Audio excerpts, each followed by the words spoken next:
নমস্কাৰ Dipankar Sharma Facebook page আৰু YouTube চেনেললৈ সকলোকে স্বাগতম জনাইছোঁ। আজি এটা গৌৰৱৰ আচলতে খবৰ দিবলৈ বিচাৰিছোঁ। ডিগবৈ বালিজানৰ এজন যুৱক ইতিমধ্যেই নিটত তেওঁ শিক্ষাৰ্থীৰে উত্তীৰ্ণ হৈছে আৰু তেওঁৰ বাসগৃহত আমি উপস্থিত হৈছোঁ। আচলতে এটা কথা আমি ক'ব যাম যে গ্ৰাম্যাঞ্চলৰ পৰা আমি যদি চাওঁ মুঠেই কম ল'ৰা ছোৱালী শিক্ষা জীৱন বা এনেকুৱা ধৰণৰ ডাঙৰ জটিল পৰীক্ষাত উত্তীৰ্ণ হ'বলৈ তেওঁলোকে উত্তীৰ্ণ হয় বা তেওঁলোকে এই পাঠ্যক্ৰমটো আচলতে বিভিন্ন সমস্যাৰ বাবে এনেকুৱা ধৰণৰ এক্সামত তেওঁলোকে দিব নোৱাৰে। এই সমান্তৰালকৈ কিন্তু ডিগবৈ স্থানীয় এজন যুৱক বালিজানৰ যুৱক অনুৰাগ গোহাঁয়ে নিটৰ শিক্ষাৰ্থীৰে উত্তীৰ্ণ হৈছে। পোনে পোনে তোমালৈ প্ৰথম অভিনন্দন জনালোঁ।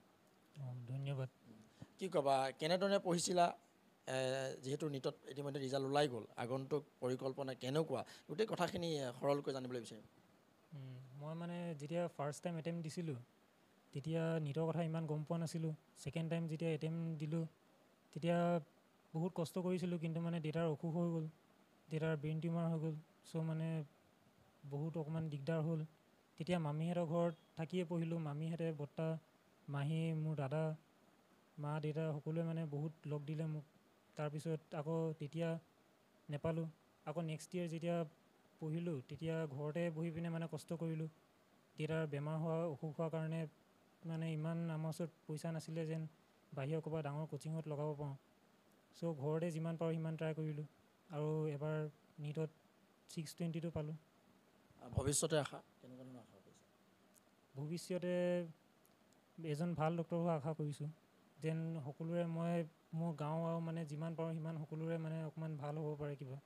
আচলতে এজন গ্ৰাম্যাঞ্চলৰ যুৱক আৰু এই যুৱকৰ আশা এটাই যে এজন ভাল চিকিৎসক হওক আৰু এই তেওঁৰ চিকিৎসাৰ জৰিয়তে গ্ৰাম্যাঞ্চলৰ যিসকল লোক আছে তেওঁলোকক সহায় সহযোগিতা তেওঁ কেনেদৰে সহায় আগবঢ়াব, আচলতে চিকিৎসাৰ ক্ষেত্ৰত কেনেদৰে সহায় আগবঢ়াব তেওঁৰ এটা আশা আছে।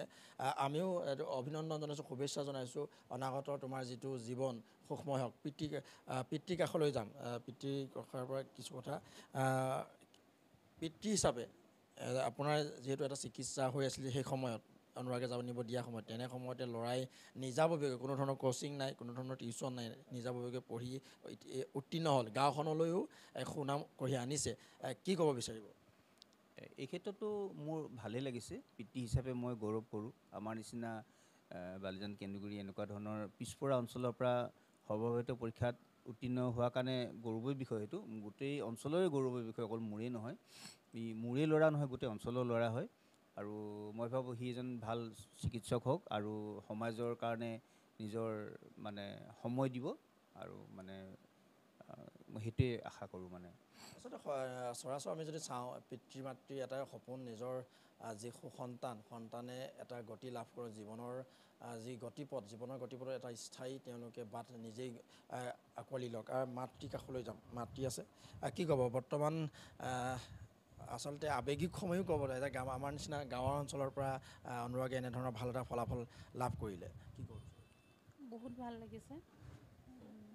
মানে কি ক'ম এতিয়া, মানে বহুত ভাল লাগিছে। আৰু তাক এটাই কথা কওঁ, এতিয়া আমি যেনেকৈ এজন বেমাৰী মানুহ আছে তাক কওঁ যে তই মানে অকণমান দুখীয়া মানুহক আৰু গাঁৱৰ মানুহক যাতে চিকিৎসক হৈ ভালকৈ মানে বিনামূলীয়া চিকিৎসা কৰে, সহায় কৰে, সেইটোকে তাক কওঁ।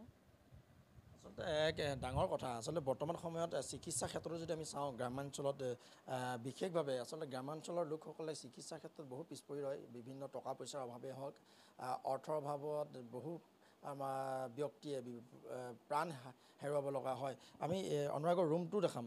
আচলতে ৱালত গোটেই ফৰ্মুলা, তেওঁ পঢ়াৰ যি শৈলী আচলতে গোটেই ৱালত আমি অনুৰাগৰ ৰুমটো যদি চাওঁ গোটেই ৱালত তেওঁ লগাই থৈছে।